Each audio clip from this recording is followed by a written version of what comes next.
Good evening. Welcome to the Farmers Branch regular City Council agenda meeting for the Tuesday, February the 21st. The time is 6 p.m. And if you would, please rise as Councilman Jackson gives us an invocation, followed by the Pledge of Allegiance by Councilman Driscoll. You pray with me? Dear Heavenly Father, we thank you for this time to come together as a community. We ask that your guiding hand be in this room and your unfailing love be in our hearts. As we carry out our civic roles tonight, we ask, Lord, that you constantly remind us to seek your righteousness in thought, word, and deed. We're so grateful for the opportunity to serve. Lord, we just can't thank you enough. In your gracious name we pray. Amen. Amen. Please join me in the pledge. Pledge allegiance to the flag of the United States of America and to the republic for which it stands, one nation, under God, indivisible, with liberty and justice for all. Thank you. Now we'll have the Texas pledge. Honor the Texas flag. I pledge allegiance to thee, Texas, one state, under God, one and indivisible. Thank you. You may be seated.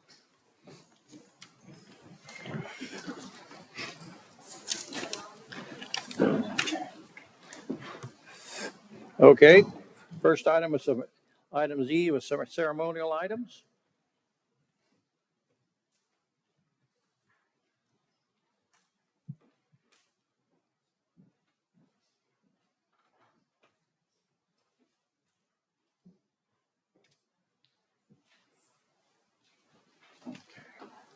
Okay, item E1 is a presentation of award to the Parish Episcopal Panthers Division title football team for the fourth consecutive year.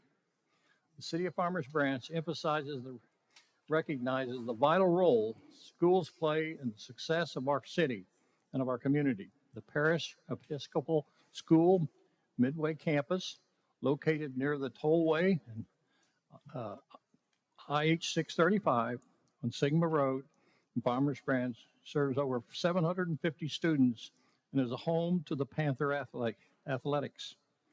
Yet again, the Panther Episcopal School Panthers football program was defended its state title. Parish Episcopal School Partners defeated their fellow team Prestonwood Christian by a score of 38-14, securing their fourth straight state title. And Parish Episcopal won the state championship in the highest classification in the Texas Association of Private and Parochial Schools.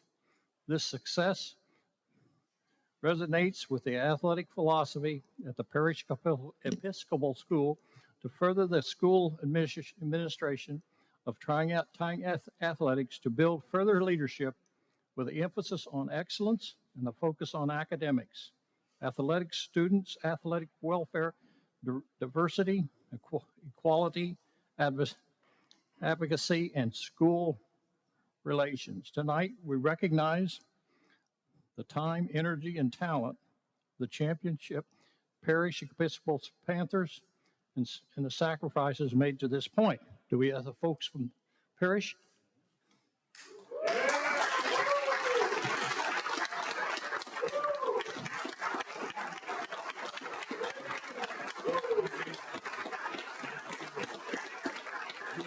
Yeah, absolutely.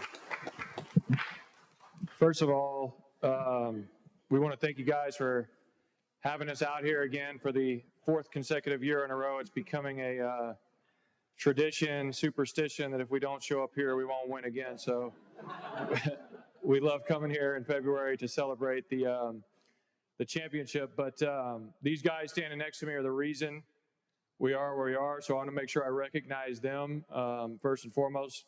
Coach has the easy job. It's just get them on the bus and make sure they have a helmet and throw them out there. And then as long as they're there, I know we're going to win. So we got Chase Burton, Daniel Demery, Drew Burton, Nick Ferris, Aiden Gilmore, Hutch Crow, and James Cave here with us tonight.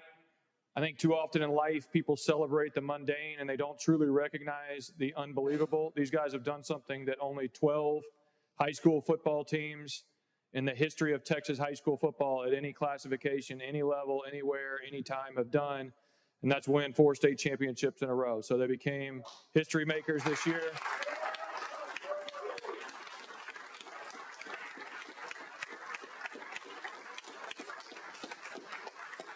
Along the way, they beat State Powers Alito. They ended China Springs' 20-game winning streak.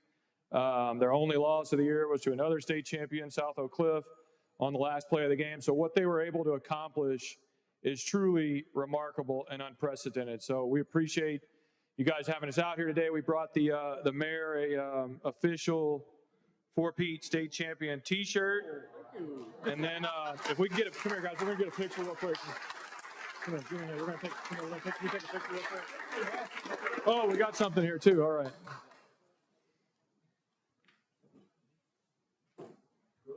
Whoa. Oh, all right. Very cool. It's heavy. Come on in here, guys. We're going to take Miss Burton's going to take a picture real quick. Uh-oh.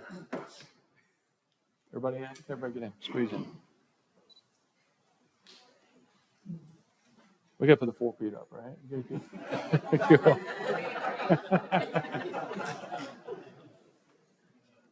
Got it. Okay, now look over here. All right, over here. One more over here. Okay. Farmers Branch on 3. That's right. That's right. Now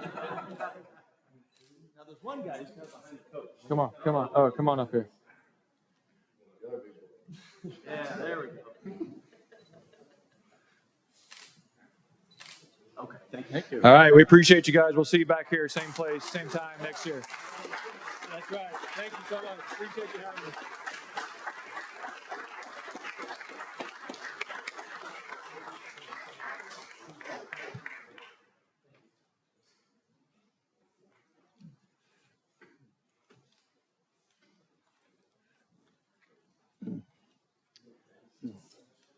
Next item, E2, is the presentation of a proclamation declaring February the 15th to the 25th, the week of 2023, as National Future Farmers of America Week. Future Farmers of America is a youth organization first prepared membership for leadership, personal growth, and career success through agricultural education. FAA develops members potentially and helps them discover their talents through the hands-on experience. Members of the FAA are future chemists, veterinarians, government officials, entrepreneurs, bankers, international business leaders, and teachers of the future profession. So if you folks will come up, we'll recognize you.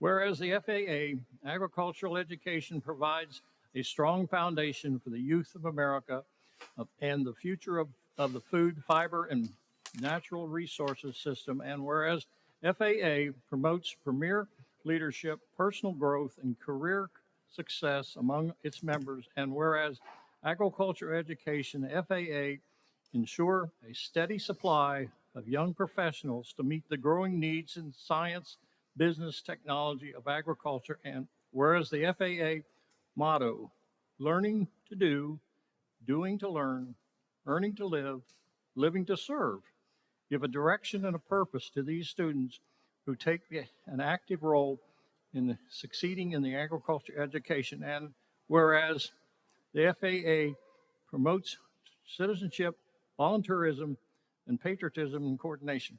Now, therefore, I, William Glancy, Mayor of the City of Farmers Branch, hereby declare the week of February the 18th through the 25th, 2023 as National FAA Week. And we have a certificate for you folks for that amount, say that.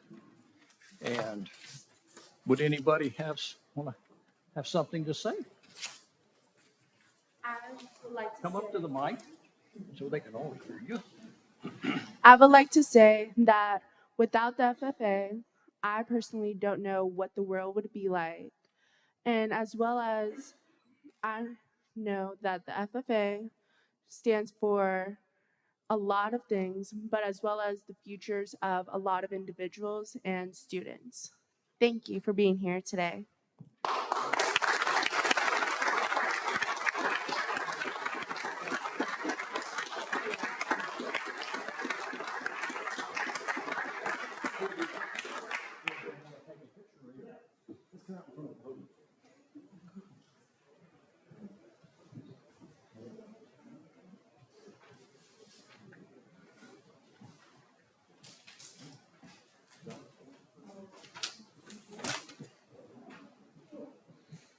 Now we can't see the mayor. Okay, there we go. Thank you.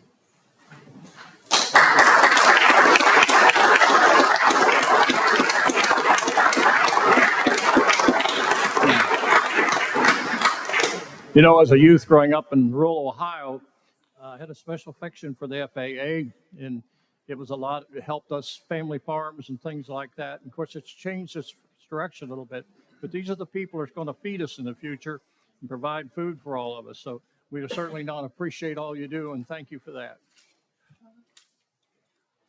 Next, we have item E3 is a present to Texas Nursery and Landscape Association TNLA Special Project Award to the Parks and Recreation Department for the Montgomery Parks Project. Who's coming up for this?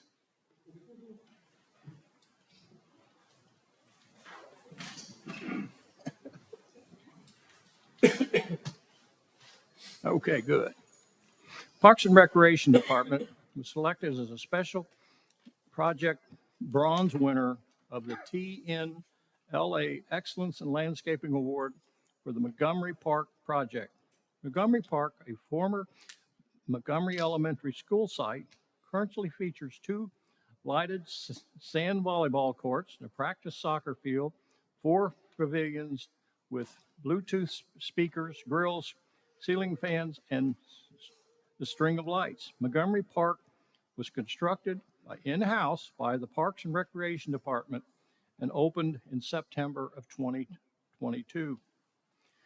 The awards competition was fierce, and the nominees consist of many private businesses, but the Farmers Branch Parks and Recreation Department work stood out and was selected as one of the top special projects in the state of Texas by TNLA.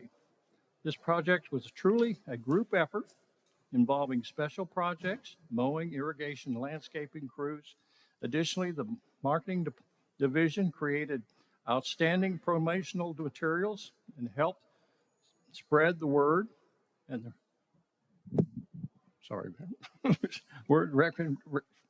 Recreation Division assisted in planning and implementing the grand opening event. This is another wonderful example of the talented, skilled Park and Recreation Department team members coming together for the common goal and achieving great success. While Parks and Recreation Department team members are recipients of the award, the real winners are the residents of Farmers Branch with an additional outstanding amenity. And with that,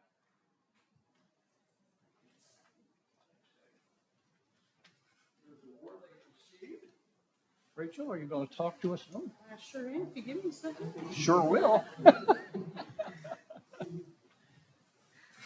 So what I will say is I'm not the one who built the park. I think we can all guess that. But these fine gentlemen and the rest of the parks crew did a fantastic job.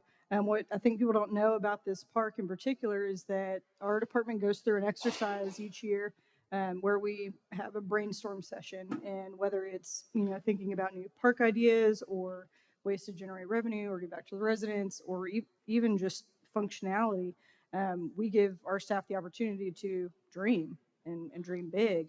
And so this park generated from, or the idea of this and the volleyball courts generated from that project group. I believe it was 4 people. And we were able to take that to our park board. Park board loved the idea, brought it to council as well. And now we have this park, and now it's an award-winning park as well. What they've done is they took a simple idea and they made it something unique and awesome and cool. And there's people on it every single night. So while I didn't do anything for it, these gentlemen did. But man, it's a ton of fun to go. So if you haven't been, please go. But first, I would love to give a huge round of applause for these gentlemen here.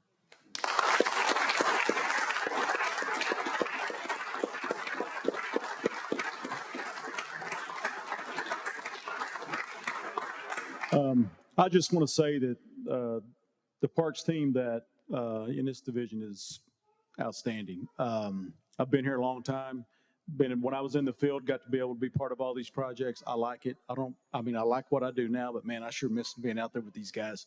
But they're amazing. What a lot of folks don't know is exactly what happens out here. You see people working and you see contractors come through this and the other. A lot of times on these projects out there, it's your people, it's your parks team that's out there doing the work and getting it done. And these guys are amazing. We've saved the city a ton, taxpayers a ton of money through the years, and it's all because of this and the talent we have. And we have a lot of new guys coming in now, and so what we're doing now in our succession plan is trying to train these so they can come up and continue to do the things that we've done in the past. And it's been a pleasure working with this team. I couldn't ask for anything better. And you're right. Just give them another round of applause. They're great.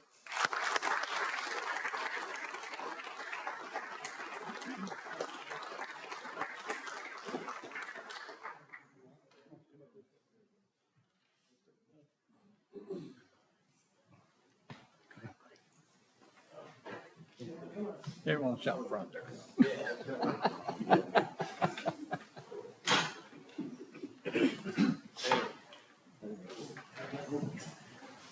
That's it.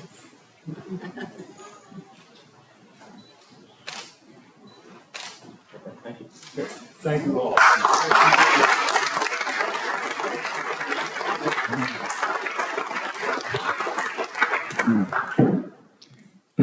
Next is item E4, presentation of a service award to Ken Lamonti for 35 years of service to the City of Farmers Branch, the Park Recreation Department.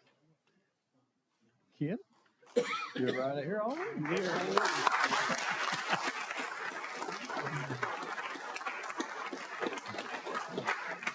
The Parks and Recreation Department recognizes Ken Lamonti for his 35 years employment in the City of Farmers Branch. Ken began his career with the city in 1987 as a part-time irrigator. Later that year, he was promoted to a Labor One. Shortly thereafter, Ken was promoted to equipment operator, crew leader, and in 2022 was promoted again to team leader.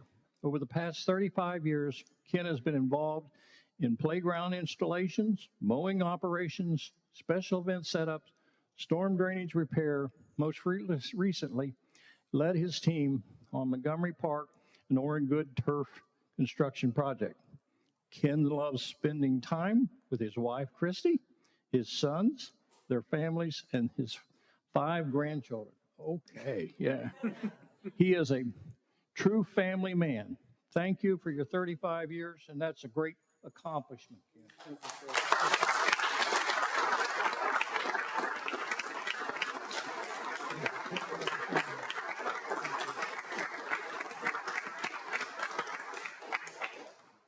Thank you.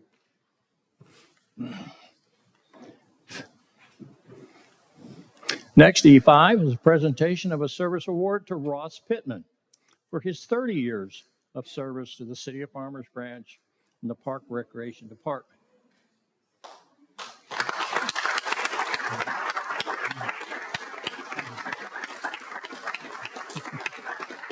The Park and Recreation Department recognizes Ross Pittman for his 30 years employment with the City of Farmers Branch. Ross began his career with the city in 1992 as a park maintenance technician.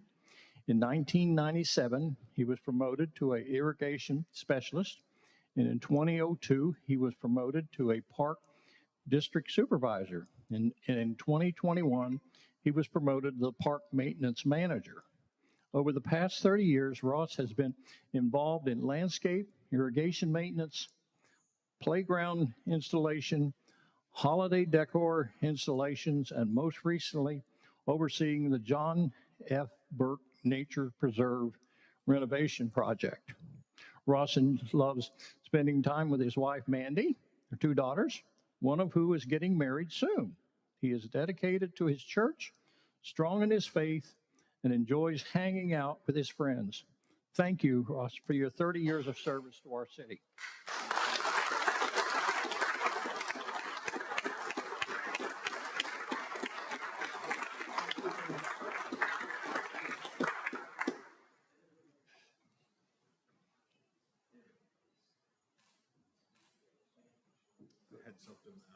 Certainly. You like to? Certainly. So thank you, Mayor, Council, and citizens of Farmers Branch for this recognition of 30 years and giving me the opportunity to serve this community. It's been a wonderful career. And over the years, the city of Farmers Branch has provided me with an inspiring career for me and has played a significant part in my family's lives. I married my wife of 28 years at the Historical Park Church, making this place a very powerful symbol for my marriage. My parents, wife, and kids are all members of my work family and have participated in many of the city programs and special events. From summers in swim lessons to special events, sometimes being chased by me with a chainsaw in a clown suit at our Halloween in the park. So needless to say, it's been a ride for 30 years and just an amazing career for me.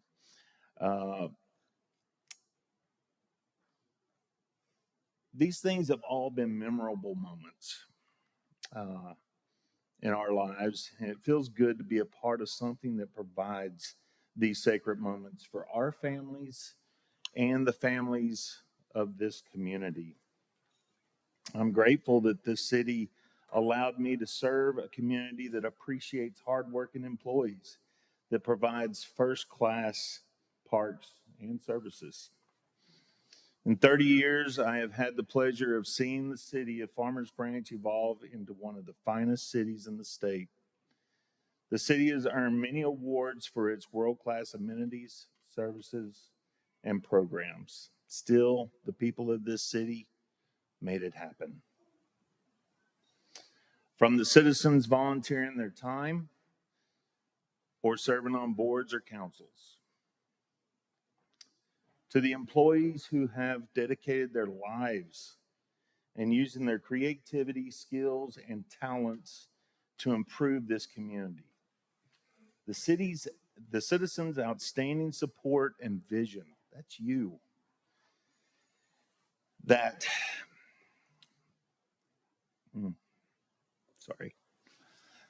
have allowed our city to flourish and shine. The bottom line is that it makes these sacrifices, we make these sacrifices to make a difference in where we live and work. We want to look back at our achievements and celebrate the positive progression of a city that is important to us all, leaders, volunteers, and employees. As I celebrate this milestone in my career, I must give credit to those who helped me get there. First, I must thank my Lord and Savior, Jesus Christ, for extending to me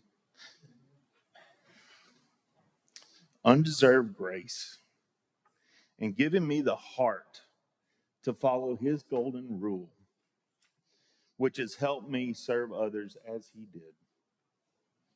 I want to also thank my parents who encouraged me to always do my best and make a positive difference in whatever I do. Thank you. I also want to thank my wife.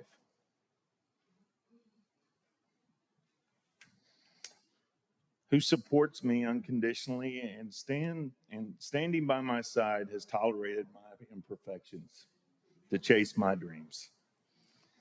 And I must thank my kids who continue bringing me joy in their growth as young adults and giving me the reasons to be a better man and father.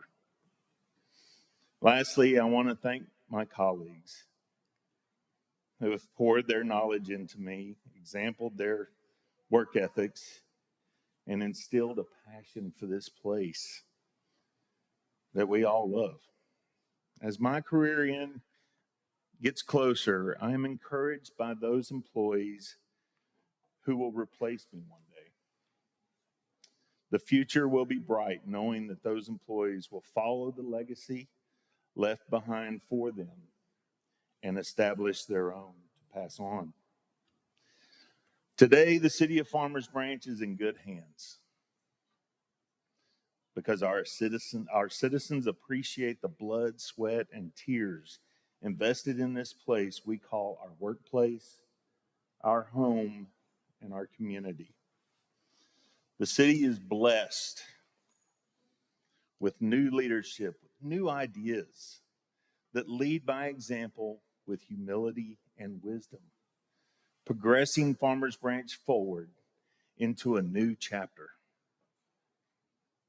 Without all these elements, the city would just be another metroplex city shadowed by Dallas. Instead, we are a thriving city in a park that other cities aspire to be.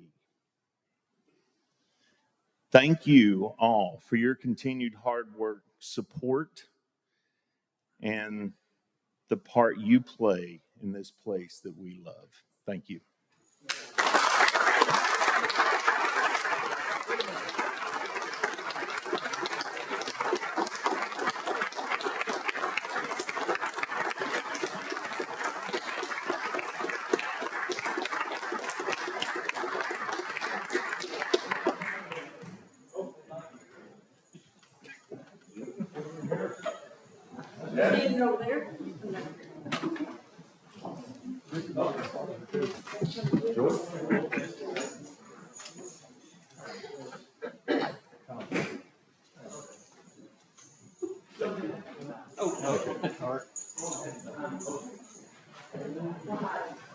Now,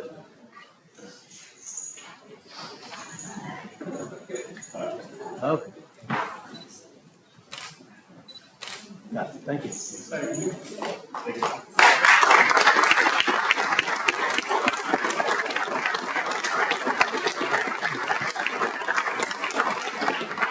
that an inspiration or not?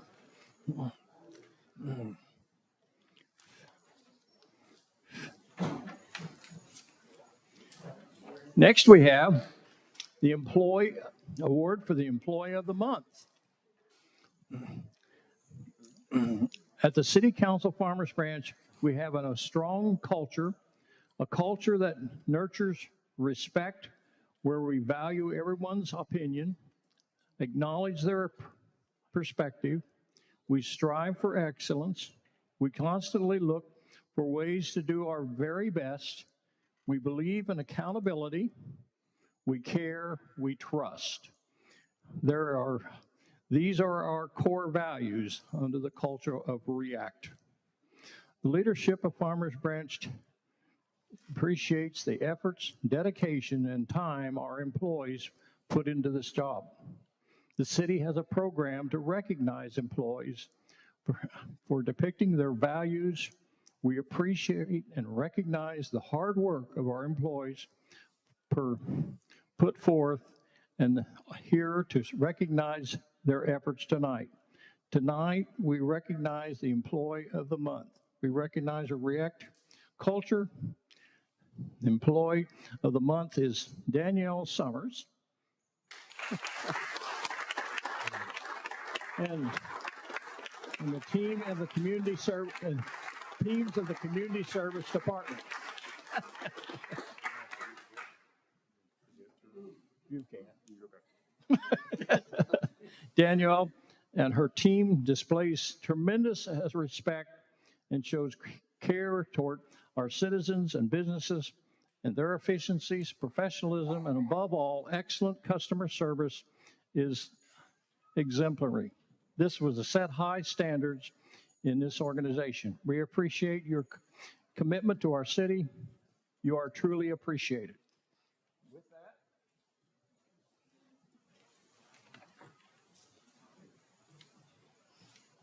I'm gonna say something real quick. You know, if I come up here, I got to speak. That's just how it goes. It's okay. There we go.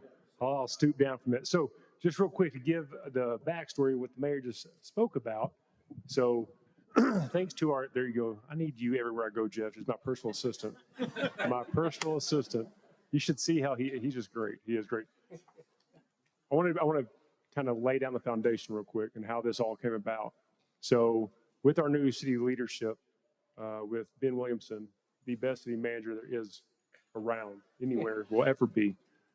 With our deputy city manager, Mike Mashburn, as well, and Jawari Turing, our chief of staff, running the CMO, leading our city, they put together a REACT committee. So they formalized that. Jawaria did all the work as far as writing the policy, putting that together, formalizing that. And so part of that, myself, they selected, our city management selected us to have a committee for that, 4 of us. Myself as the fire chief. We have Rachel Arroyo. There she is right there. You've seen her tonight already. You see her quite often. She's up here giving awards out all the time to her team. She understands that culture over in parks. Then we have Jawaria, as I spoke of, and then Tom Higgs. He's unable to be here tonight, but over our fleet and facilities director. So the 4 of us came together. Well, with that, one of our council members, Richard Jackson, had this idea, how could we put a spotlight on our employees? Because we have the best. We really do. Our employees here at the city are amazing. As you just heard from one of my very good friends, I hate to follow his speech that I'm trying to do right now.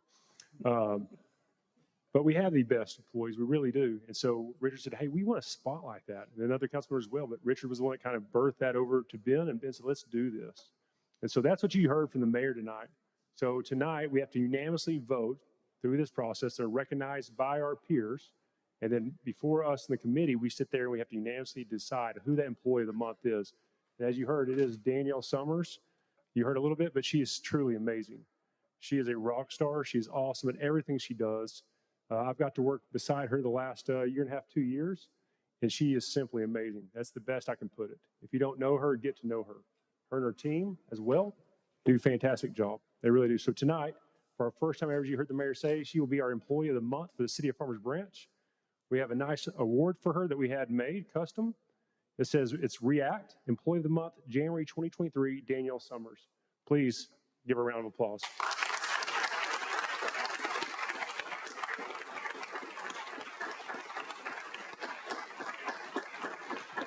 Way down, way. Jeff, I need you again. Way down. I'm going to start timing you, Jeff. How fast can you move? Wow. Well, I can't follow that speech. I should just walk away after that speech. Pretty incredible. We do have a pretty good team here. And thank you, Richard, for your suggestion on this. This is going to be a great thing for employees, for all the employees of the city, to be recognized for all the great work they do. So thank you, council, city manager's office, Mike, Ben, the REACT committee, and mostly thank you to my team. We are a group of 9, so it's a small village. We work very hard to keep the residents going and provide them what they need in the building department with inspections and permits. And sometimes it takes a bigger village, like recently. We had city council, we had residents, we had fire. We had a lot of people involved to get safety back to a group of residents that were missing their electricity. So our village expands and it goes and it fluxes, and it just goes to show how committed we are as a city to work together to keep the residents safe and happy and healthy. And we all do it here in this city. We all work very hard for that. So thank you.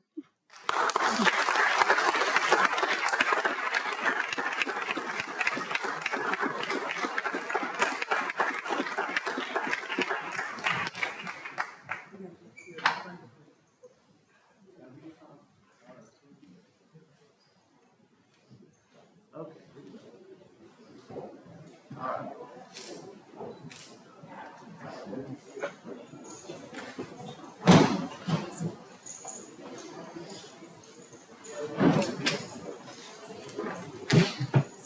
don't think I saw.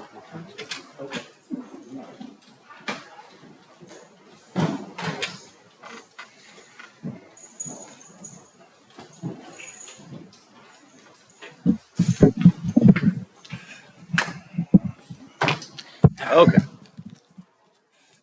Items of community interest. Moving on for tonight, February 21st, 2023. Very important to announce that the City of Farmers Branch is proud to present a new Chief of Police. Kevin K. McCoy will assume that duty on March 6, 2023. Chief McCoy currently serves as the Assistant Chief of Police in Carrollton, Texas. He has 29 years of law enforcement experience, is a graduate of the FBI National Academy. We are fortunate to have him, and please help us welcome him to Farmers Branch. He's not here tonight, but he will be soon. Also, I'd like to point your attention to the screen above. Did you know that the DFW area has had more population growth than any other region in the country in the last decade, even during COVID? And projections indicate that we will attract another 10 million residents to the DFW region by 2040. In fact, we'll soon overtake Chicago as the third most populous region in the country. And that has implications for us here in Farmers Branch. These are incredible metrics, and we need to plan for that growth and take advantage of it. So I say that to say, please join us for our first ever State of the City Town Hall next Tuesday night, right here in Council Chambers, February 28th at 6 p.m. We'll provide an overview of our city's strategic planning session, which will have been held that day.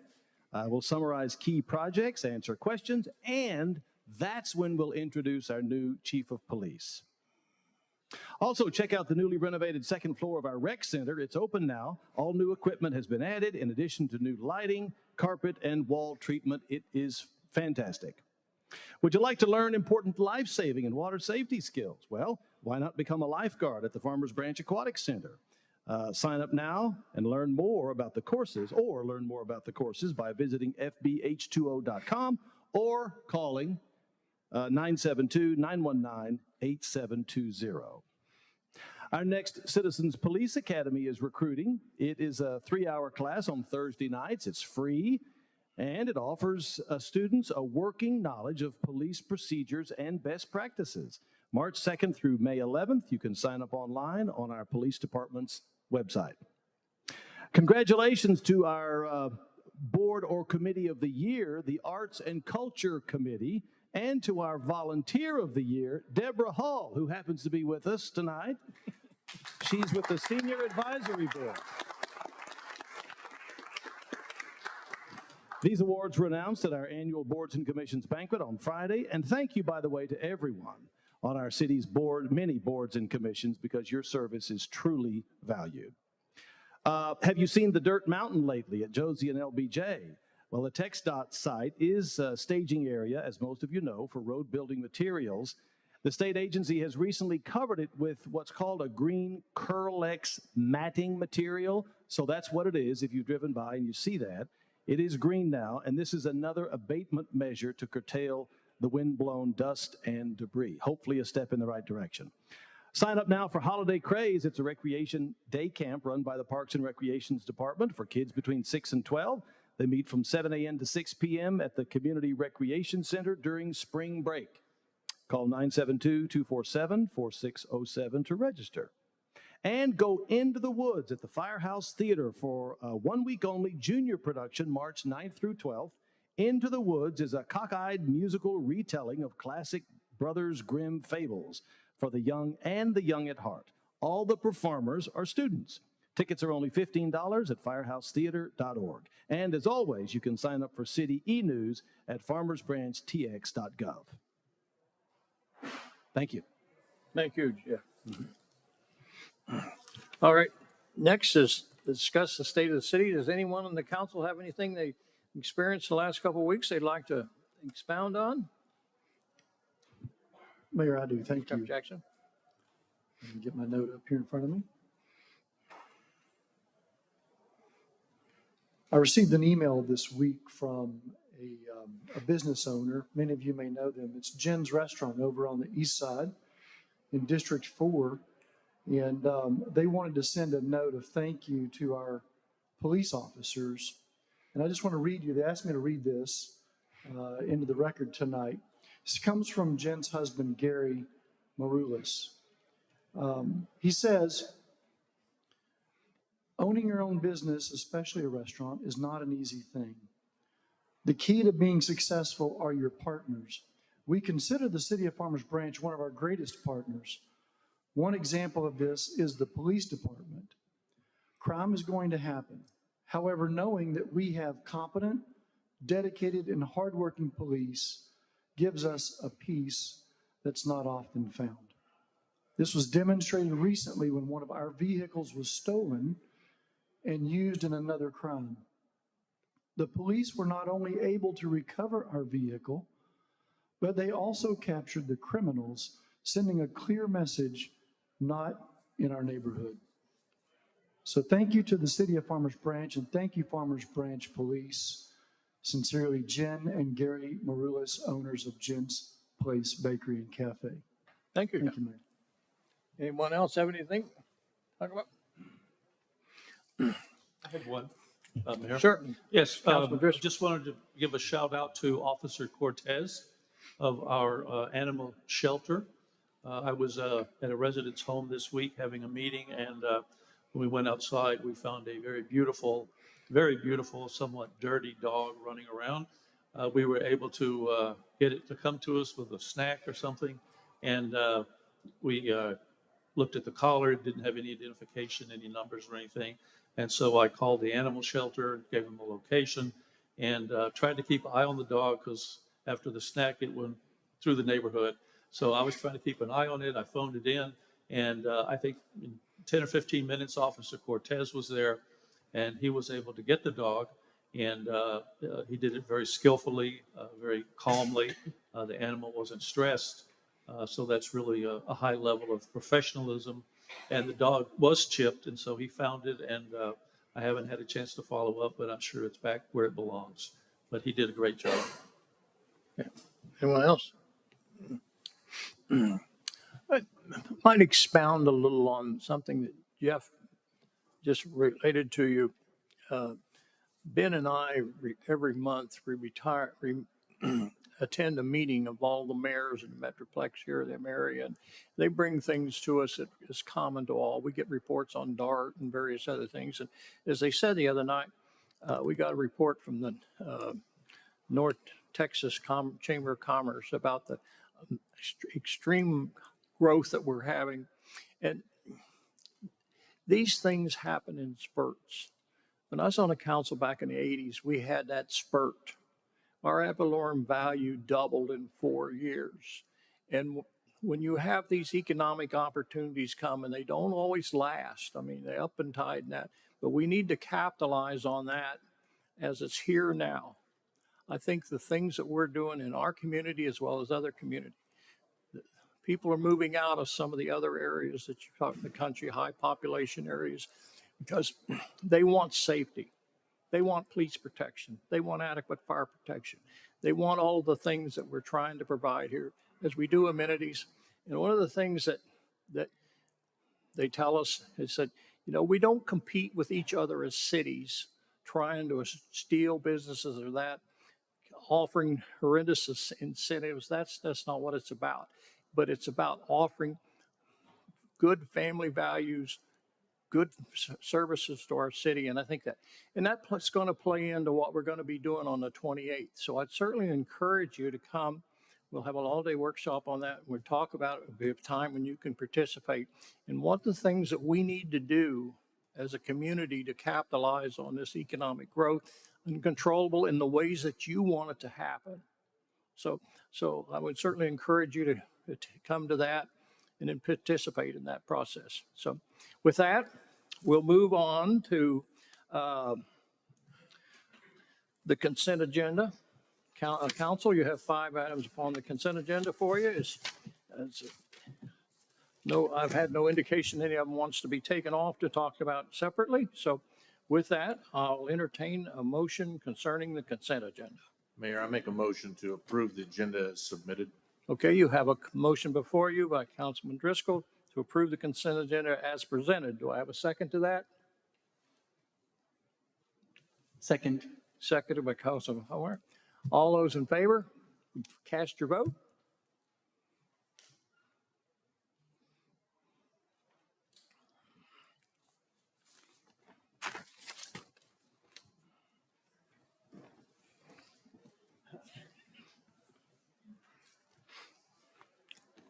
Are we back on hands?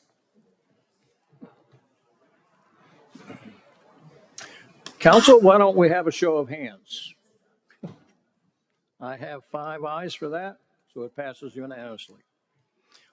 We'll move on to. Oh, there it comes. Okay, you have it before you, 5-0. Passes, man. Okay. Item.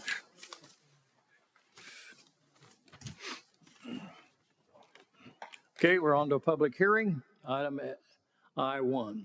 Conduct a public hearing, consider adopting ordinance numbers 3786 to amend Planning Development District PD 75, including but not limited to modifying development standards for signage on approximately 2.35 acre property located at 14185 Dallas Parkway and take appropriate actions. Good evening. I'm Chris Webb, Business Development Specialist with our Economic Development and Planning Department. So item I1, this is going to be for an amendment to PD 75 as it pertains to roof signage. And really, only one property is involved with this PD. It's going to be the Copart building located at Spring Valley Road and Dallas Parkway at the southwest corner. We are looking at I guess, an amendment to this to allow up to 4 roof signs on this building.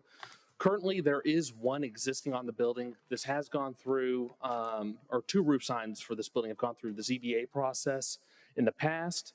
However, the city's attorney office has told us instead of going through that process, let's amend the zoning really for any future, present and future roof sign applications and what have you. So that's why we're here today, to look at this amendment.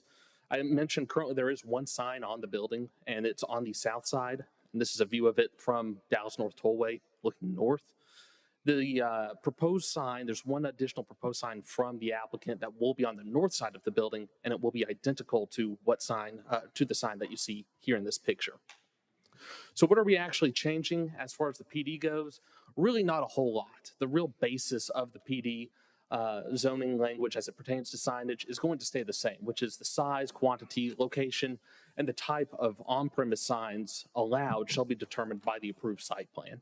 The exception is going to be when it comes to the roof signs, the original amendment or the original PD zoning didn't include any roof signs, and that is why we are here today, is to add that to this zoning document.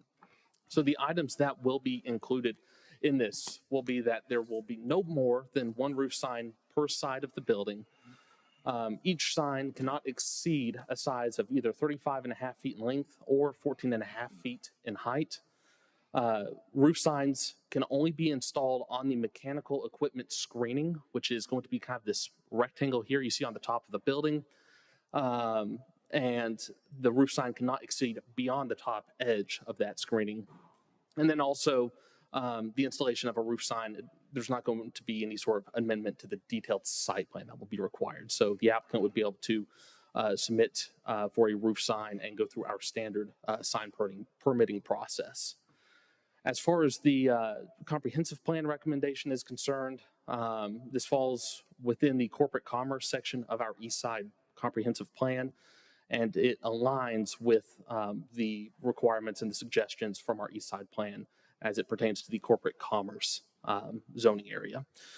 We have not received any sort of response from the public when it comes to the zoning amendment, and also the Planning and Zoning Commission approved unanimously to recommend approval of this zoning request as it's presented in ordinance number 3786. So as far as my presentation goes, that's all I have for you, but I'm more than happy to answer any questions y'all may have. Council, you have any questions of the presenter? Yes, sir. Thank you, Chris, for the presentation. Just a clarification, PD 75 covers this particular property or other properties? This particular property. That's fine. Okay. I wanted to make sure that we were clear that it's Universal. this singular property. It's just this singular Thank property. you very Yes, sir. much. You've answered the question. Okay. Any other, you have recommendation for passage of this by planning and zoning on January the 23rd? Yes, sir. Yes. Okay. Well, having no one, I close the public hearing. Council? Do you want to action on this item or questions? Mayor, do you have anybody sign up to speak on this item? No, I did not. Mayor, I make a motion that we move to approve ordinance number 3786 as presented And close the public hearing. and close the Close the public hearing. I'll second that motion. You have a motion before you made by Councilman Jackman, seconded by Councilman Merritt. All those in favor, please cast your vote. Well, we're going to have to do, can we, will it work? Let's do the hands. I have 5 yeas, no nos, passes unanimously. Is the applicant here? There is a representative of the applicant that is here tonight. Yes, sir. Have them come up a minute, please.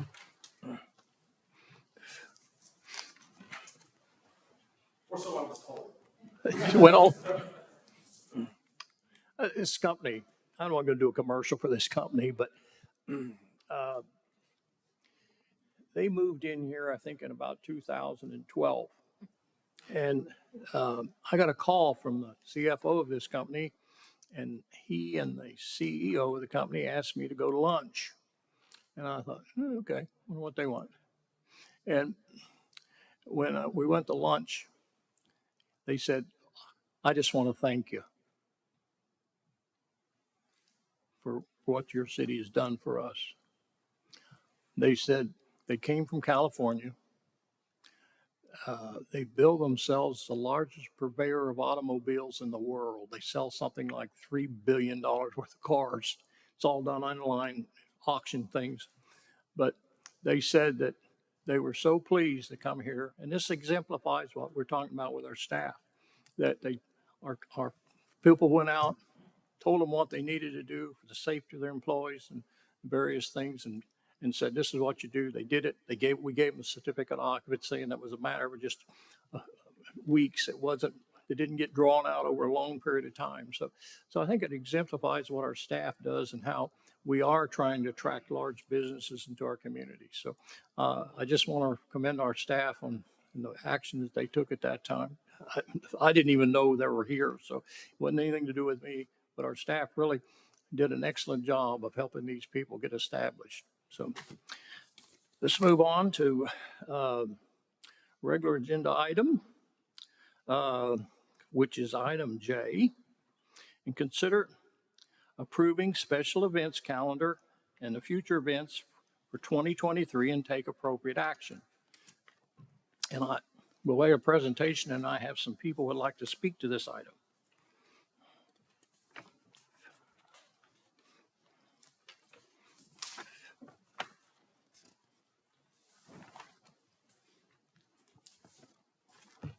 That be before or after, or I speak? Go ahead. Good evening, Council. Jeff Fairchild, the Special Events Manager for City of Farmers Branch. Thanks for having us here tonight. So this overview of our events, we have a couple items we would like some direction on tonight. As one is our 2023 calendar, and then the direction of the specific event and how that may transition into another type of event to offer our residents here in Farmers Branch. So just a little bit brief background here. We currently are producing as a department, Parks and Rec, about over 60 events department-wide. Those we kind of classify as our major, which would be like a Christmas tree lighting, Bloom and Bluegrass, the Independence Day celebration, medium-sized events, our Daddy-Daughter Dance, things of that nature. And then our minor events, some of our dog park events. So we've kind of got those classified into different categories, and it can range anywhere from attendance, what division within Parks and Rec is doing that. But we've seen an increase. These offerings have definitely gone up since 2018. We've been able to track that. It's almost a 60% increase, and we recognize we are at that point now where we maybe have just our resources are getting exhausted and thinned out, and we need to get some guidance here on what we think can help bring that back in a little bit, so to speak. We have previously identified some surrounding cities events, as far as some of our nearby neighbors, Capel, Carrollton, Addison, and we are at the top end of that scale. Some as few as 8, as many as a couple dozen, but we're definitely up on the high end of that, just for talking point comparison. But these challenges have come with some, not setbacks, but the department is feeling that, and so that's why we're here tonight. Those challenges include staff shortages, park, the overtime. Some of those that are leaving the city are citing that as a specific reason as to why they have left us. It's just too many events. The weekends, it's just gotten to be draining for them. And as we know, with staffing, finding those quality part-time individuals has been tough. Duplicity among events. Some of our Christmas events, certainly there's a lot of, I've used the term saturation, and then I say that with a smile on my face, but it is a reality. There are a lot of Christmas events we do. Funding constraints, I think I've alluded to that, is, we're starting to see the cost passed on to us from our vendors and contractors, and that is starting to add up. And then the efficient use of staff, and the Parks Department we have our maintenance side, we have our recreation side, and those individuals have their normal day-to-day operations of a center, or perhaps taking care of meetings, or what you heard here, park maintenance. So it's all beginning to start to have its effect on us as a department. So we have some recommendations we have put forth tonight for council for consideration. One is our Viva Farmers Branch, which has just celebrated its second event in 2022. That was to celebrate the Hispanic Heritage Month. That is already on the calendar for 2023 of September 16th. Option 1 would be to keep that as is, or has been recommended, transition it into a more multicultural event, which would recognize and celebrate all of Farmers Branch residents. And that would be positioned for spring of 2024 and put on by the department with some help from the citizens, and I'll touch on that in just a second. Second is Denton Drive Live. Currently, we were up to 6 when that series started. We want to dial that back a little bit down to 4 this year. Family Night in the Park, condensed that to transition that into the opening night of Hoya, which is online, and how that can play out, and the grand opening there. So that's one of the recommendations. And then some of our similar holiday events, the Halloween in the Park, reducing the haunted hedge component of that, and then reduce Christmas in the Branch.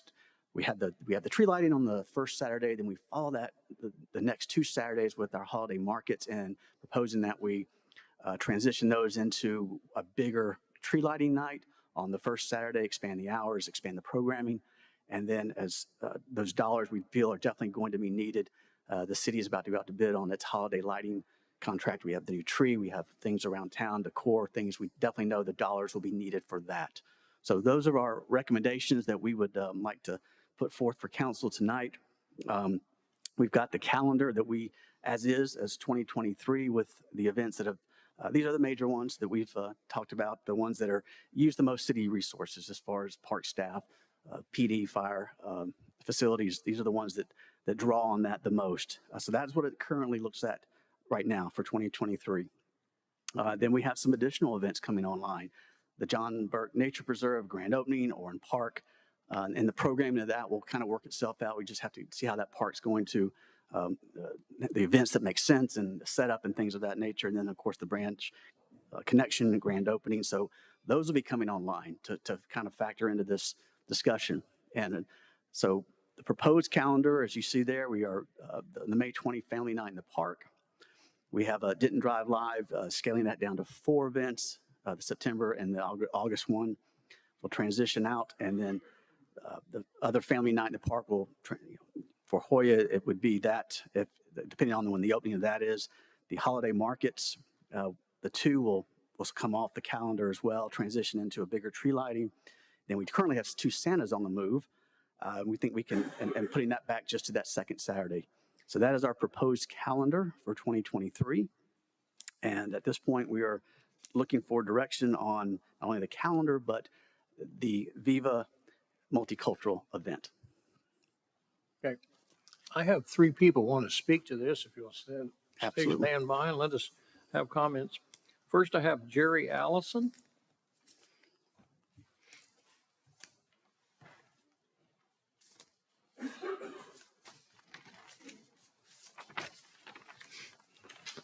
Good evening.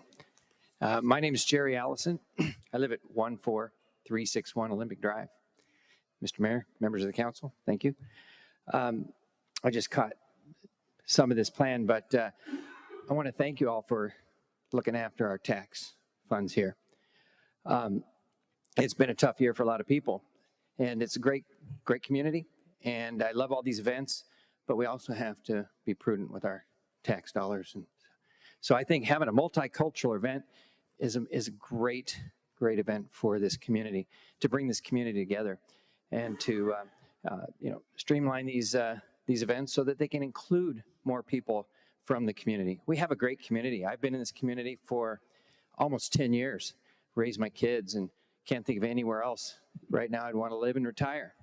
And I think spending our money here in this community to make this a more beautiful community, to make this a safer community, to prioritize some of our expenses to our safety and our education. So while these events are great, if we're going to do them, if we're going to spend our tax dollars on these events, let's find ways that we can include more people, more of our citizens, and bring us together as one. We've got so much diversity in this community. I really want to see us come together rather than have separate events for the different groups. So thank you. Thank you very much for your comments. Next, I have Crystal Ratana. Cristela, I'm sorry. Thank you so much, Mayor and City Council. Crystal Ratana Lule, 2512 Bill Moses Parkway. Thank you so much for bringing this. I do agree that we do need to streamline, and there are some repetitive events, but I specifically want to talk about Viva Farmers Branch.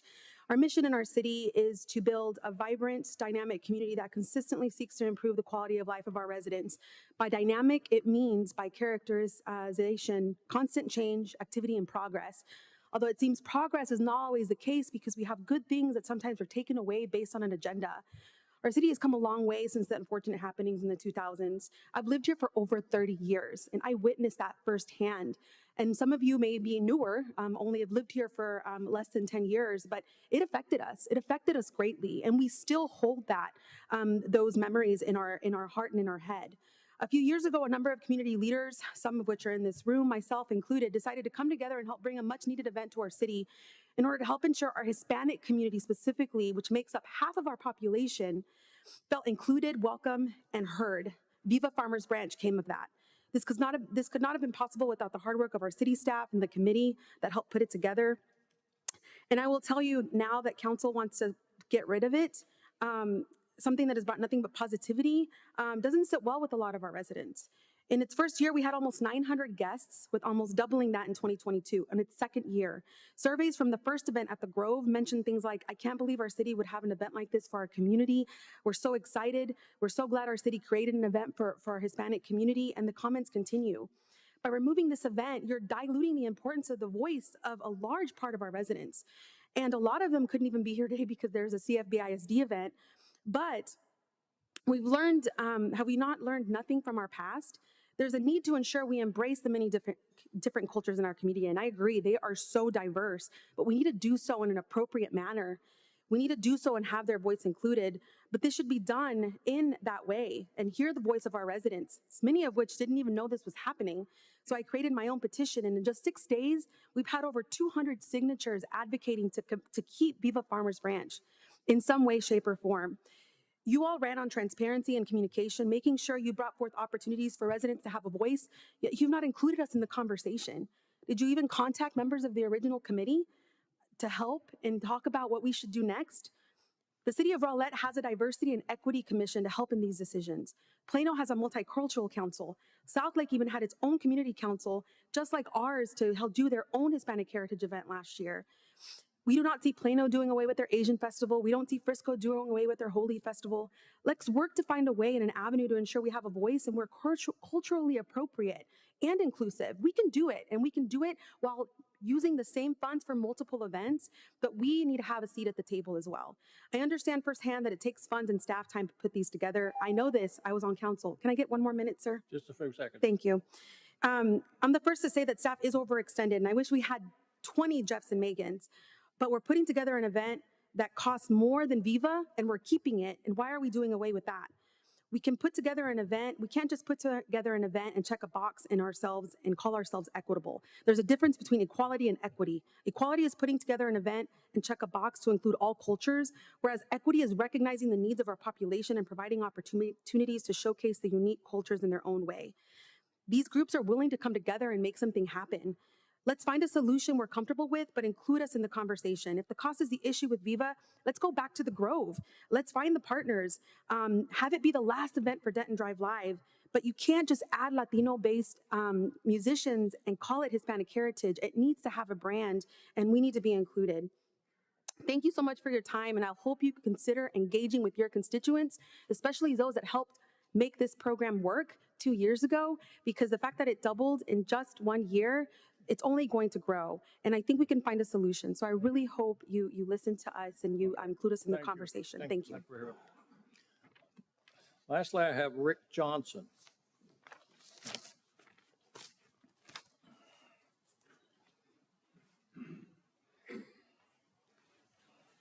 Rick Johnson, Harley Drive, Farmers Branch. Congratulations, Tina, on your election. I wasn't here last time. As far as the parks and the events go, we have way too many events. I sat on the Parks and Rec board. I mean, we didn't have anything like this. If you take the majors and the mediums, that's 51. That's one almost every week of the year. Of course, the staff spent. Of course, with everything rising and stuff, and us taking on the debt and the management of another park, and then building the event center and the historical park, it's even going to grow more. I suggest that you take a hard look and you pick out certain events that you want to grow and maybe new ones that will include everybody. Viva Farmers Branch, that's fantastic. We're the most population of the city, so we deserve that event. That's not how it works. Farmers Branch is a community that invites everybody of every nationality. We want everybody to come and celebrate. We don't want to pick and choose. You know, like suggestions have been made.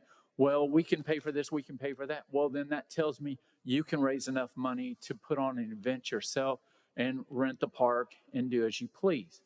Other than that, we need to think about all of our residents. We need to think about our taxes. We need to think about cutting back because we're going to overexpend and we're taking on other things.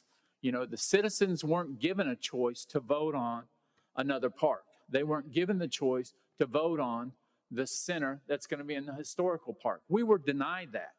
And now these people who have done some of that have come back and turned this into a racial issue, which I find appalling.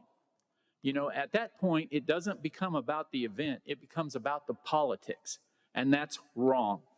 What we need to do is come together like the small town we are and the atmosphere we are, and we need to incorporate everyone in this.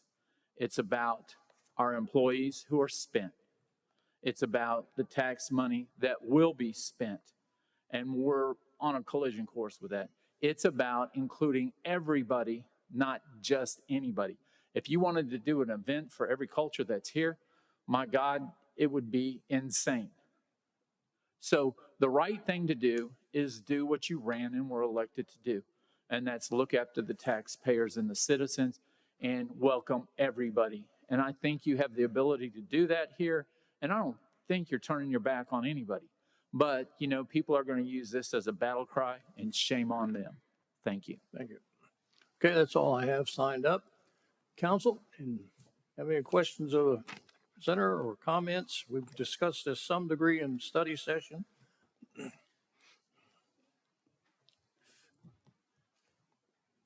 Councilman Merrick? Sure.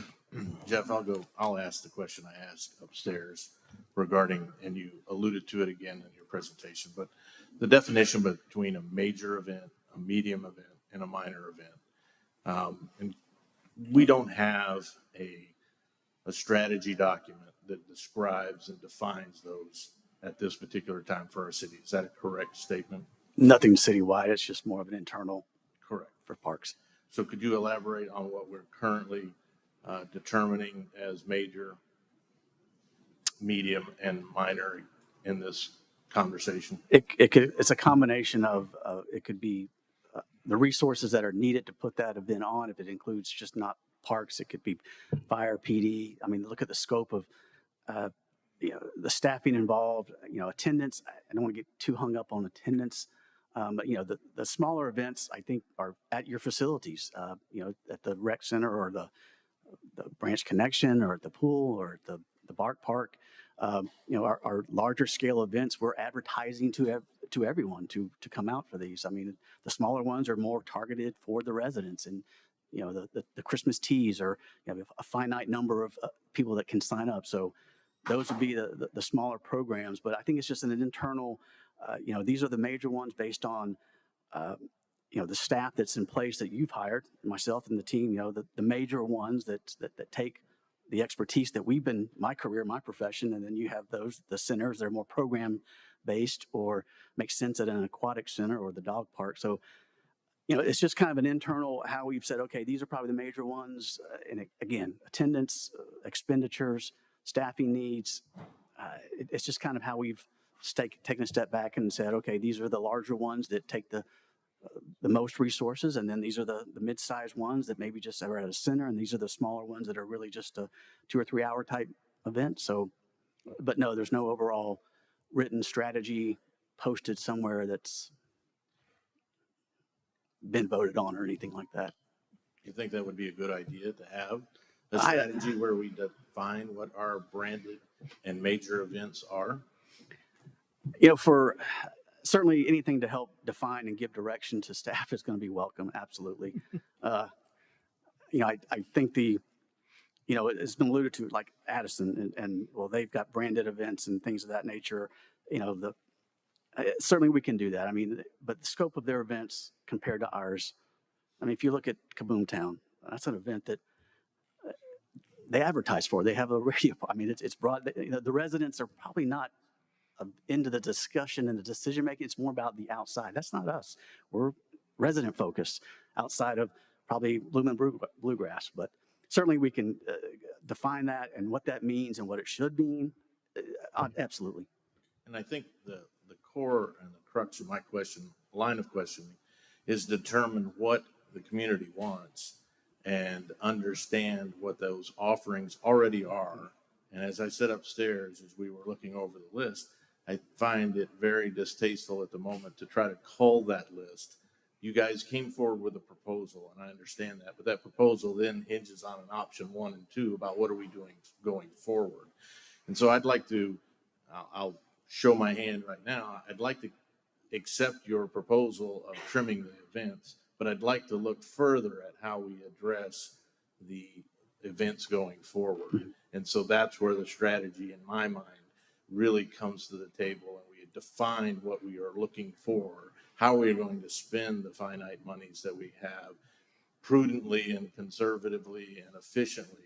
And we recognize that there are some untold numbers of goodwill and other things that are not necessarily in a profit and loss type of equation.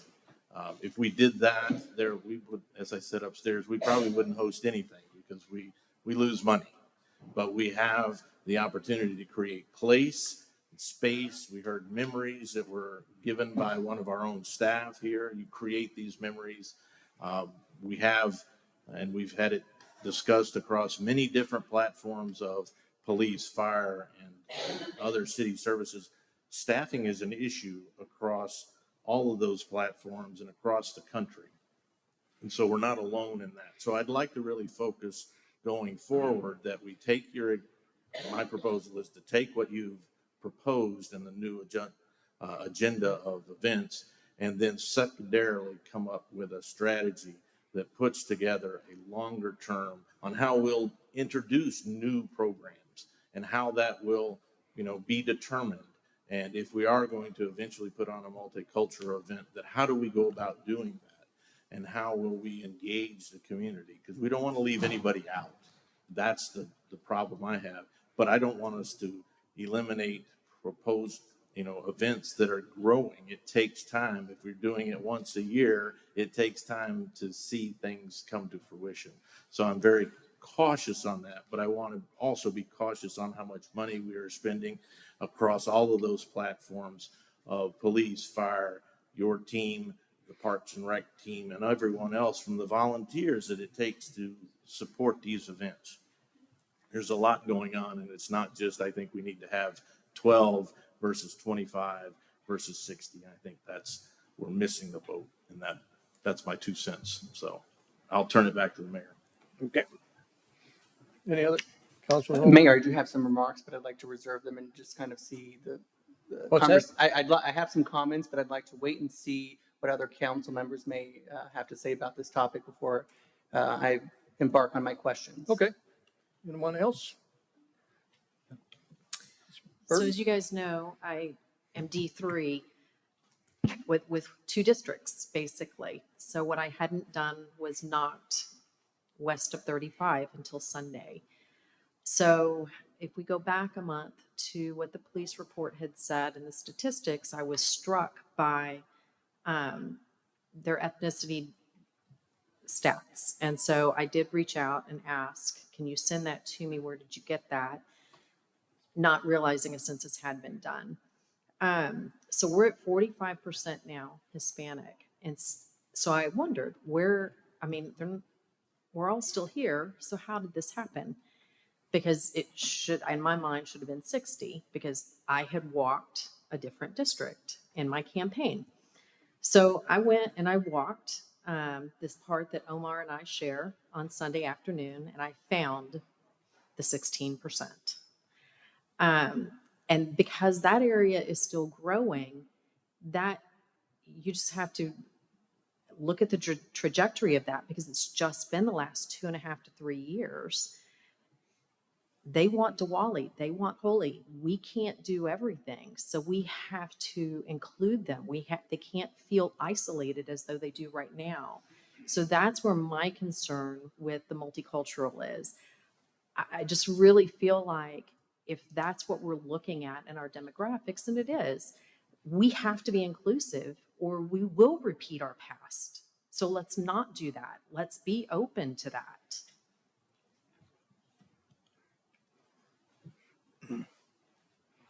Councilman Jackman, you have any comment? I do. Thank you, Mayor. So Jeff, thank you.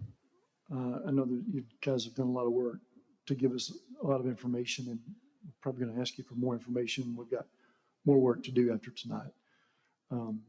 I do agree with Councilman Merritt's idea that we should put together a strategic plan that addresses how we go about sponsoring events. Because at the end of the day, these are taxpayer dollars that we're using, regardless of which fund they're coming from.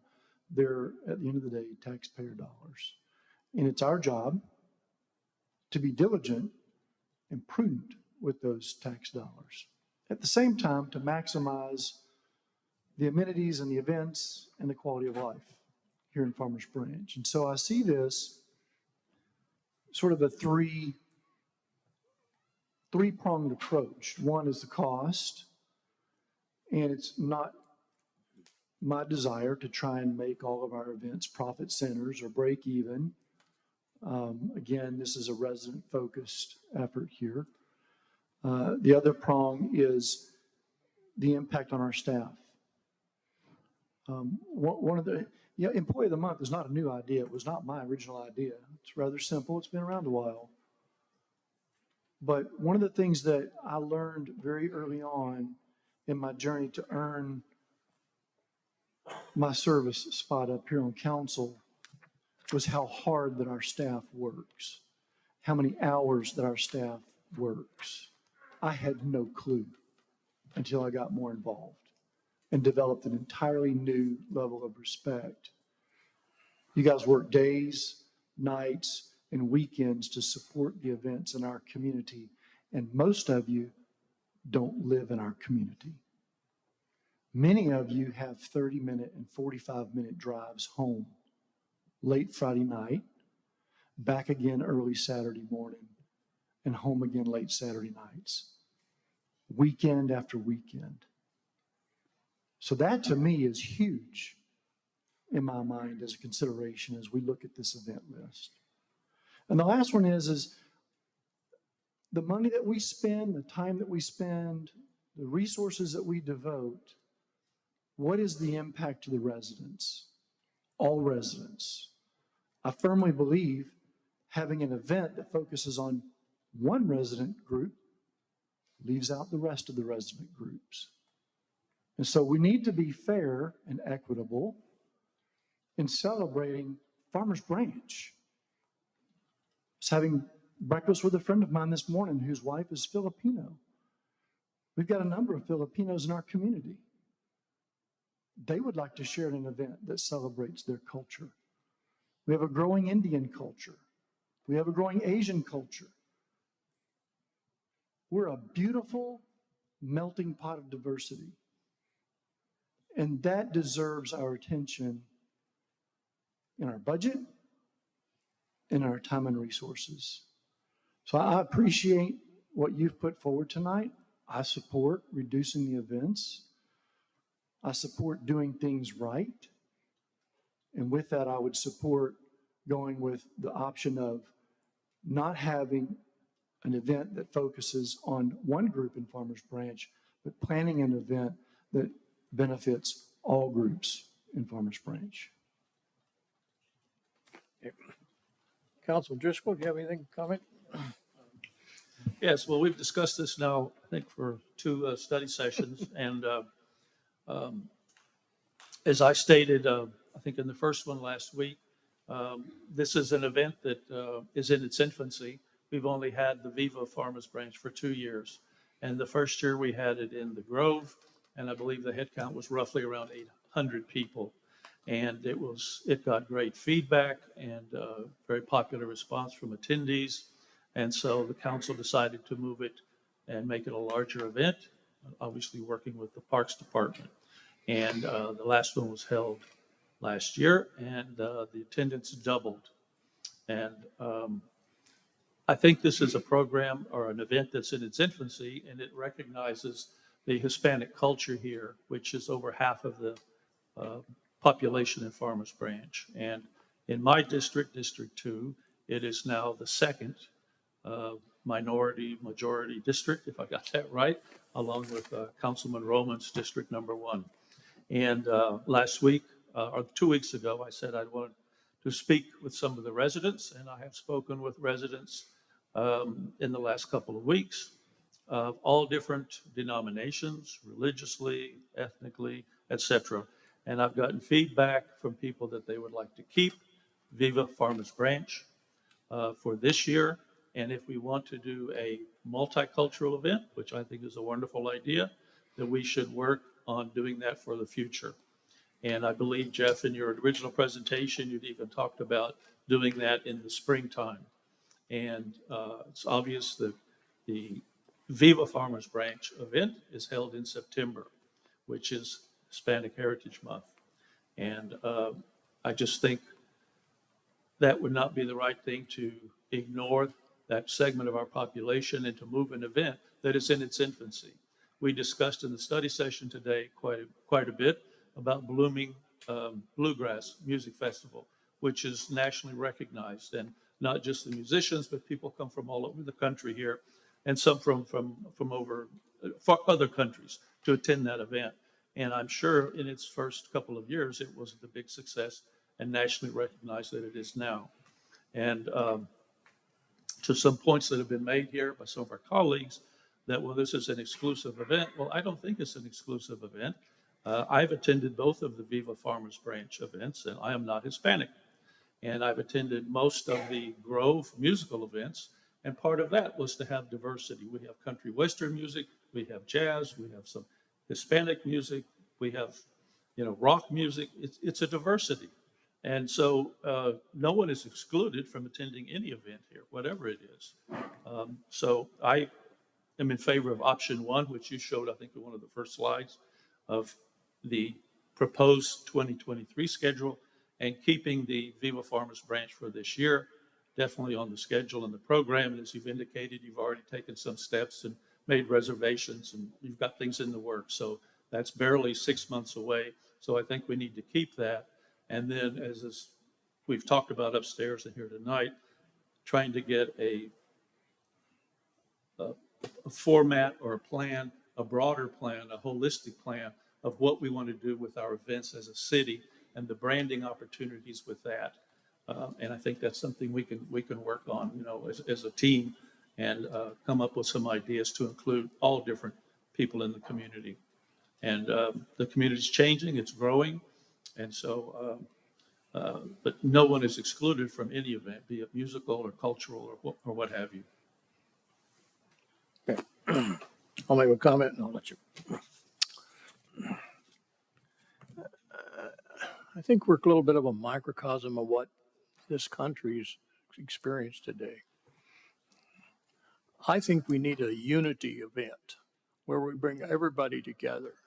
I think this thing of this driving a ethnicity and gender and all these issues that people keep driving about, that's tearing this country apart. It tears our city apart. And I think we need to focus on what brings us together as a country. That's what we were made of, as a country that people came here from all nationalities all over. They still do. We still have a great influx of people coming from all over the world into our community.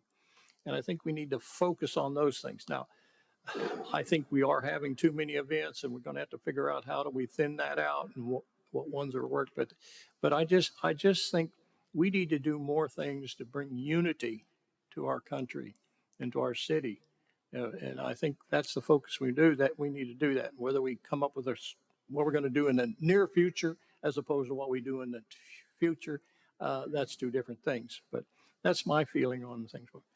Councilman Omar. Thank you, Mayor. So I have a few questions. One thing that I found astonishing when I was learning about the size of your team was that it's only 3 people. Is that correct? Yes, 3. Okay. If we moved forward with the multicultural event, I'm assuming that you would need some time to prepare for that. Yes, sir. Okay. And you would need time to facilitate the meetings with the steering committee. You'd need time for the team of 3 to put together an event based off of the feedback from that committee. Is that right? Yes. Okay. And you'd agree with me that the ability to do these things successfully is based on you and your team's workload. Along with the steering committee, yes. And so the request to move Viva Farmers Branch to the spring to be celebrated within the multicultural event, is that based off of your small team's workload and limited resources? It was the time of year that it would fit with our planning. January, February, March are our planning months. To kick that off into late March is the date that we had kind of circled around. 3rd, 4th weekend in March would give us that opportunity. This is just for 2024. It would, again, Viva would be transitioned into that. It would come off the calendar. That would give us time to put things in motion. And with this steering committee, and how long that would take to get in place, months. I'd like to say it could be done soon, but how these things go. Understood. Yeah. Thank you. And I do have some remarks. And to those of you who've made the time to be here today to view the presentation online or come before us and speak, it is thank you for that. It's through involvement in your local government that we can help make our community better. To say that the decisions we make up here on the dais are challenging is an understatement. And personally, I can tell you that each decision that I have and will continue to make is based on sound business principles, rational logic, and feedback I receive from residents. But I don't just want to tell you my process of how I make decisions. I also want to walk you through it. I believe that this level of transparency is essential for any elected official or leader. And my hope is that it helps you understand the complexity of the issues before us, which is to determine whether we should move forward with a multicultural event and reduce our current existing event offerings to be more fiscally prudent with our taxpayer dollars. But doing so would involve postponing Viva Farmers Branch until it can be combined with a multicultural event so that staff has appropriate time to prepare. And I want to start by taking a 10,000-foot view of our city. When I ran on my campaign, I knocked on a lot of doors. And I learned that there are some recurring themes and concerns in my district: safety and security, speeding, and lack of lighting. All of these issues, of course, have a solution, and it's likely that that solution will come at a cost. Thus, it's important that we are good stewards of your tax dollars so that we can implement these solutions, which is how that led to a discussion about being more efficient and effective with our resources. And as we think about ways to be more efficient and effective, a discussion about city events is appropriate. And based on the research that staff conducted, we were provided with the following facts. 1, we have more events than our neighboring cities who are bigger than us, like Addison, Carrollton, Grapevine, Irving, and Louisville. And by the way, some of these cities contract certain events out so as not to burden their staff. 2, events continue to increase year over year while we are experiencing staff shortages. 3, our staff is quitting and citing an excess of events as their reason for leaving our city. 4, we have duplicity in events. 5, we're having difficulty trying to fund all of these events. And 6, we also have several athletic tournaments that compounds the issue that requires the same level of preparation and staffing as major events. It's clear to me that change is necessary. It's clear that we need to cut back. Personally, the changes that I support are based on feedback I receive from staff, but most importantly, our residents. Let me explain. I met a woman who lived in Cooks Creek who recently became a United States citizen, and boy was she excited to vote for her first time. While talking to her about her concerns, she asked me, does the city have an event to celebrate her Kenyan culture? I said no, but I'll look into it. I was also contacted by a woman in Mercer Crossing who asked if the city would hold an event for Diwali, which is a festival of lights that celebrates the triumph of light over darkness, good over evil, and the human ability to overcome. After looking into it, I unfortunately had to tell her that the city had no plans to do that, but I told her I would look into it. I met a man a few weeks later who wanted to host his own Diwali celebration that involved sparklers. He wanted to ensure that the use of sparklers was not prohibited. Upon further research, I was informed that the answer to using sparklers for his celebration was no. He asked if the city would host a small gathering to allow families to celebrate this national Indian holiday. Unfortunately, that answer was also no, but I told him that I would find an opportunity. I met another resident who lives at the Brickyard who asked what celebration the city is having for Black History Month. I unfortunately had to tell her that there were no plans to do that at the time, but I told her that I would look into it. These interactions are few of many, and based off of the 2020 census data, demographic data specifically, my district demonstrates the greatest degree of diversity when compared to other districts, which explains why I often have discussions with residents about multiculturalism. Our community obviously has many needs, and there appears to be a huge need to address the way we celebrate the large melting pot that is Farmers Branch. Unfortunately, we are back to the point I made earlier about efficiency and effectiveness. We currently have a successful Hispanic Heritage event in September that requires significant money and staff time to do it right. So I'm left trying to answer certain questions. How can we promote the inclusion of other cultures within our community? Does it make sense to have an event to celebrate every cultural holiday for every cultural group in our community with an event? How much will that cost? We can't be all things to all people, but how can we make the greatest number of residents happy? How will staff be affected? What decision will have the highest propensity to retain staff? And lastly, what events currently exist to honor our Hispanic culture and residents? I recognize that for many of those questions, only time will tell, but with the help of staff and my own personal research, I've been able to answer some of them. We currently have other Hispanic celebrations to honor and celebrate my own Hispanic culture in Farmers Branch. We have Hispanic Denton Drive. We have, for dog lovers, Cinco de Doggo and Feliz Navidad. We have Hispanic Christmas, and we have Dia de los Muertos, Day of the Dead. Regarding the impact on our staff, based on the presentation from the last council meeting, which I summarized in my previous comments, adding more events is counterproductive to addressing the issues they are all facing internally. We have some superstars at work here and provide excellent services to our residents, as demonstrated by our first monthly Employee of the Month recipient, and we want to keep them here. This led to a discussion about a multicultural event, but what would that mean? What does it look like? How do we do it right? And how do we make it happen? We currently have the cultural celebration Viva Farmers Branch that proved to be successful in the second year.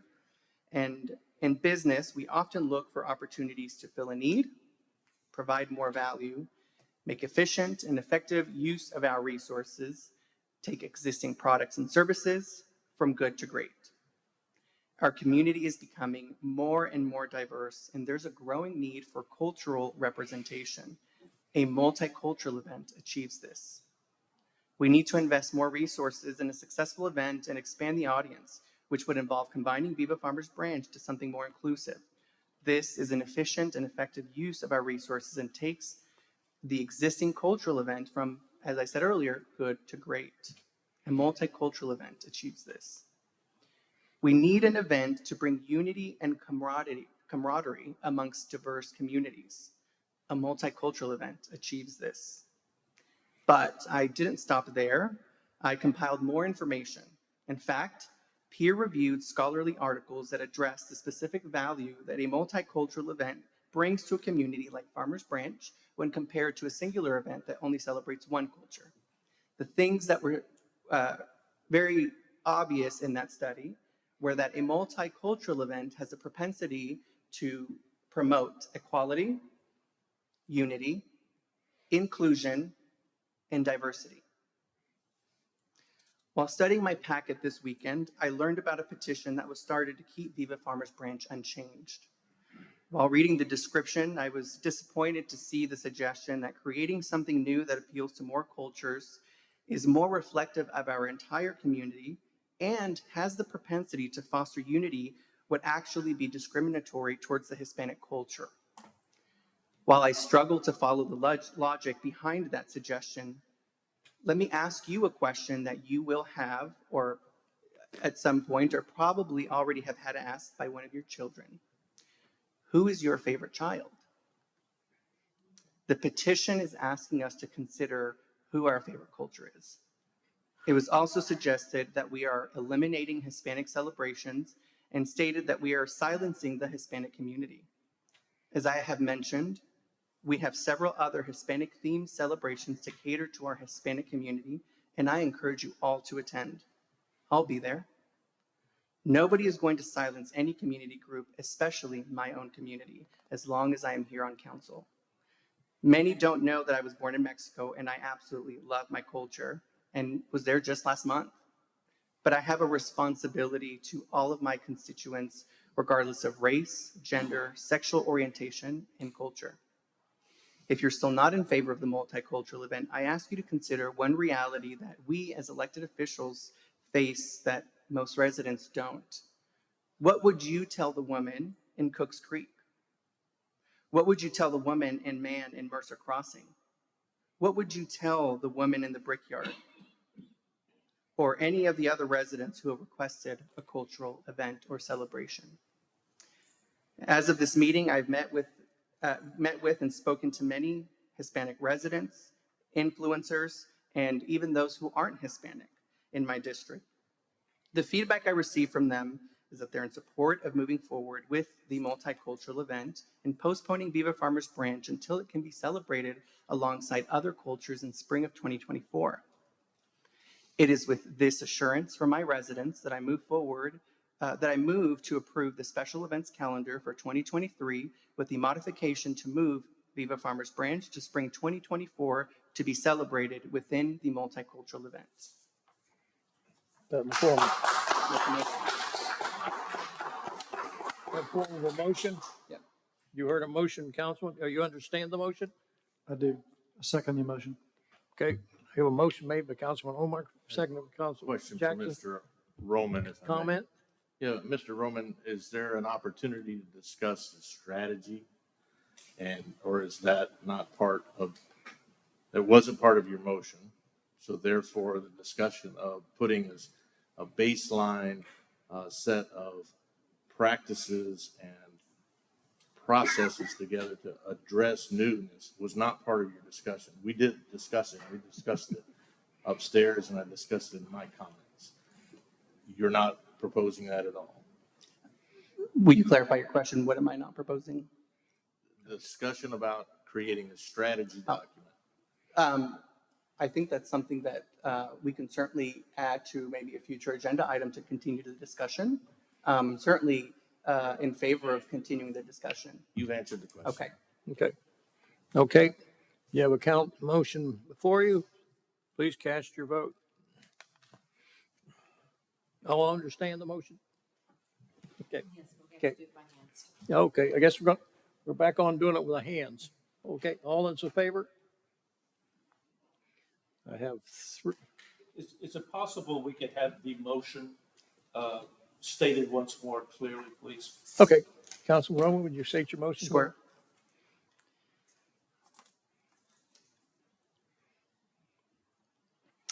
I move to approve the special events calendar for 2023 with the modification to move Viva Farmers Branch to spring of 2024 to be celebrated within the multicultural event. Staff's proposed modified schedule. Okay. Everyone understand? Okay. Second understand? Okay. All those in favor, raise your hand. I have Councilman Burton, Councilman Jackson, Councilman Roman, all voting yes. All those opposed? Councilman Driscoll, Councilman Merritt opposed. Okay. Thank you. It passes 3-2. Thank you. Appreciate all your comments. I think we're all very good on this, dealing with this subject. So, all right. That brings us to citizen participation. And this point, I have 3 people signed up to speak to that. Rick Johnson.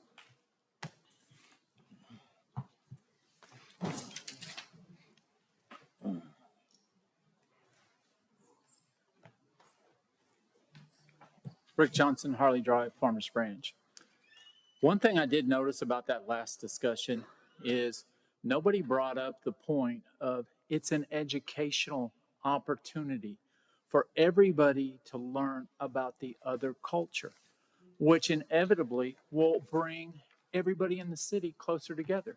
Because some people are about what you don't know is what you fear. Once you get to know these different cultures, it's going to become a great thing for everybody involved. And so take the opportunity when it comes. Go to it. Learn about everybody in Farmers Branch. That's fantastic. The other thing I want to bring up is we seem to have a lot of money being expended on parks, rec, and stuff like that. But we're leaving out a segment of the children in our city that needs to get addressed. You know, we have plenty of sports teams come and use our fields that are select and this, that, and the other. I love the idea that the indoor soccer field or the cage soccer field that took over the tennis courts or what was the rollerblade courts, I see that thing's packed every night. It's fantastic. It's for the kid. We did it with the skateboard park when I was on the board. We also knew that we had to replace the pool, which we did on the Parks and Rec board. Not quite the design we had originally came up with, but all in all, it was something that was needed. What's needed now? What's the number one sport in the state of Texas? It's football. Do we have a youth football program? No. Their facility got taken over by a dog park. We have volleyball for adults. We have no feeder system for our high schools and junior highs for youth football. They have to go someplace else. It's never been like that. We also need to have an individual at the city that runs these organizations, because they just become, parents get elected to the boards, they pick their kids, they want to put them all on one team, they slaughter everybody, there's no participation. People leave, run, they don't come back until it changes again. These are the kids that need exercise, they need direction, they're idle hands, and we all know what idle hands gets kids into trouble. You know, this is mentors that they follow into the future and stuff. And we don't have that. Why do we not have that? The councils that were before you guys, some of you were members of, why didn't that happen? Why is it still not happening? Why are we neglecting the number one high school sport in the state of Texas, youth sport, and everything else? We got soccer, we got basketball, we got baseball, we have gymnastics, you name them, we've got all of that. But we no longer have football. And you know what? It's time for you to address that and do something about it. And that's part of the Parks and Rec budget. We can't keep on consuming. Please tell me if you know, because I talk to everybody, we throw these parties for everybody from outside of the city. You know, some of them stay here, some of them eat at the restaurants, but the majority of them come to the event and they go home. They spend no money in Farmers Branch. The other problem with that is we're putting on a good time for everybody else using the taxpayers' money. You know, no person that's ever came there has ever come to Farmers Branch and bought a house. Well, I went to this and I bought a house here because it was great. You know, we need to rethink our core values. We need to come up with explicit events that are just to us, and we need to take a step back and look at the whole picture. Thank you very much. Next, I have Cristela Rotana. Cristela?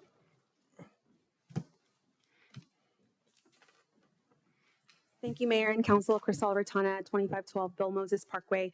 I want to thank you for the discussion. I want to thank you all for sharing your insights related to the programming. Councilmember Bennett Burton, I think that you exploring the West Side, I used to represent that myself, is important. I think that everybody does need to be heard, and there is education that needs to happen. And we think a multicultural festival is great. I was talking to my husband, he's from San Antonio. They call it a city fest to bring everybody together, and it is an educational opportunity. What my comments were earlier were related to the process. We believe that the members of the committee that put together the first event should have been contacted, that members from all the different cultures need to be a part of the conversation related to what's going to happen, because of the fact that we need to be culturally appropriate as well. Last year, there was a need for a Holy Festival, and a group of us got together and we had one, and all we needed was a rope in a park. So I think there's ways to do it that are actually not costly. And I think there are partners like the India Chamber, like the Hispanic Chamber for North Texas that are willing to do it. But there needs to be a partnership, and I think our council and our city needs to be open to that. That's how we made it happen the first time. And so I'm not saying that the Hispanic community is more important than any other. I am saying that we are a large part, and it was very successful. And to just take it away without having a conversation with the community, I think that's what's important. And my recommendation was not to have the big event like we had last year, but make it part of the Denton Drive Live and have it be the last event, and still have that Viva Farmers Branch branding that our staff actually helped work really hard on. And so I do believe that we do need unity, Mayor. I am wholeheartedly in agreement with that. I love that we are becoming more diverse in a majority minority city. And I think embracing that is so very important. But we do have a lot of people that did express the need and the want to keep Viva going. And so I hope you're open to that discussion moving forward in some way, shape, or form. And then also when putting together the steering committee, when I was on council, I pitched the Multicultural Council or some type of DEI council or some commission or even empowering our Arts and Culture Commission to be that voice. But I want to make sure that you're able to separate the personal from the professional. And the people that want to be a part of that committee, I hope that you don't shut the door on them, maybe because they may not agree with you or they may not have the same background, because that's been done personally, but also to others. And so I hope that you're open to welcoming all to that conversation and to that steering committee if that's what you wish to do, because everybody's voice is important and every culture is important. And again, it was not to do away with the opportunity of unity, but it was to really understand the process. And there should have been a different process when making this decision. And so I hope in the future you will include us, your residents, in that process. Thank you so much. Thank you. Last, I have Dee Mellett. Did I pronounce that right? My sight's worse than your spelling, sir. You're right. So I'm Dee Mellett. I live at 3147 Golden Oak Court, and I am part of the Oakbrook HOA. Okay. Our board president recently received a copy of a letter that Mr. George Smart sent to the city council. I'm assuming that you all have received a copy of this letter. It was sent on February 14th. A gentleman came and read us. I have copies here. Just go ahead. Go ahead with what your comments are. Well, I would like to thank Mr. Smart for this letter, in which he states that he made several erroneous statements when he addressed the council last month. And in the letter, he proceeds to correct these erroneous statements. It takes a big man to admit such a misstep in such a public forum. And it is our hope that you will pay as much attention and service to these corrections as you did to the original erroneous statements. Again, I would like to thank Mr. Smart for stepping up. We, the Oakbrook HOA, look forward to working closely with the City Council in regard to our concerns, which we have previously brought to your attention. Thank you for your time. Would you like these copies of these letters? Sure. Save us a copy. Thank you. That's all I have on the agenda for this evening, folks. I call for a motion to adjourn. There, a motion we adjourn. Eric Jackson makes a motion to adjourn. Do I have a second? Second. Yes, Omar. All those in favor, raise your hand. Unanimously. Thank you, folks. The time is 7:53, and thank you for joining us tonight.